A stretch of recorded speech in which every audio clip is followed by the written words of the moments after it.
Habari za wakati huu tena, mfuatiliaji wa Fupi Media.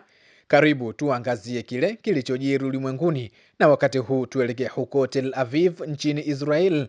Naitwa Ramadhani Fupi. Itakumbukwa mwezi Juni mwaka huu 2025 kuliibuka vita vilivyodumu kwa muda wa siku 12 kati ya Iran na Israel, ambapo katika vita hivyo Marekani, ambayo ni mshirika wa Israel, iliingilia kati kwa kushambulia vituo vitatu vya nyuklia vya Iran, kituo cha Fordo, Natanz na Esfahan, na kusababisha uharibifu katika vinu hivyo vya nyuklia vya Iran. Baada ya tukio hilo, mapema wiki iliyopita, Waziri Mkuu wa Israel Benjamin Netanyahu, wakati akihutubia bunge la Seneti nchini Israel, ambapo pia Rais wa Marekani Donald Trump alihudhuria bunge hilo, Bwana Netanyahu amemsifu Donald Trump akisema kuwa uamuzi wa Donald Trump wa kushambulia vinu vya nyuklia vya Iran ni sawa na miujiza ya kibiblia na ni moja ya miujiza ya kibiblia. Aidha, Netanyahu amesema kwamba hakuna rais wa Marekani aliyewahi kulifanyia mambo makubwa taifa la Israel zaidi ya Bwana Trump, huku akitolea mfano namna ambavyo Donald Trump alivyosaidia kurudishwa kwa mateka wa Israel waliokuwa wakishikiliwa na Hamas pamoja na usitishwaji wa vita katika eneo la ukanda wa Gaza.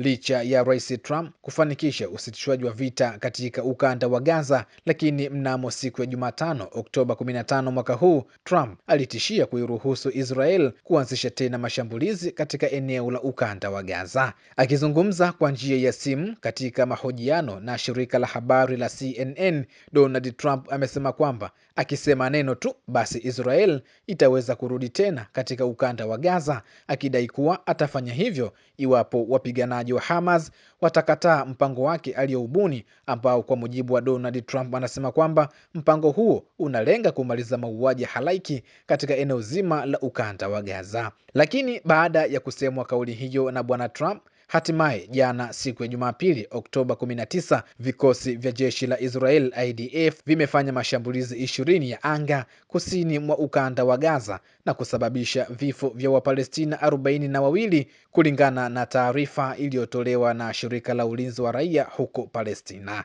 Kwa mujibu wa vikosi vya Israel, vimesema kwamba waliamua kuanzisha upya mashambulizi hayo mnamo siku ya Jumapili Oktoba 19 kufuatia kuuawa kwa wanajeshi wao wawili ambao wanadai kuwa wanajeshi hao walishambuliwa na wapiganaji wa Hamas katika eneo la Rafah. Kwa upande wao, wapiganaji wa Hamas wametoa taarifa ambayo inakanusha kuhusika katika mauaji ya wanajeshi hao wawili wa Israel. Kulingana na taarifa iliyotolewa na ofisi ya vyombo vya habari vya Gaza, inasema kwamba licha ya kusitishwa kwa vita kuanzia Oktoba 10 mwaka huu, lakini tangu siku hiyo mpaka jana Jumapili Oktoba 19, takriban Wapalestina 97 wameuawa huku 230 wakijeruhiwa. Kulingana na hali ilivyo, licha ya kusitishwa kwa mapigano, lakini bado kuna wasiwasi mkubwa unaendelea kutanda katika eneo zima la ukanda wa Gaza. Mfuatiliaji wa Fupi Media, hayo ndio machache yaliyojiri wakati huu. Je, wewe una mtazamo gani kuhusu kusitishwa kwa mapigano katika eneo zima la ukanda wa Gaza? Usisahau kutoa maoni yako kwa kucomment, lakini pia usisahau kusubscribe, kulike pamoja na kushare. Naitwa Ramadhani Fupi na hii ni Fupi Media.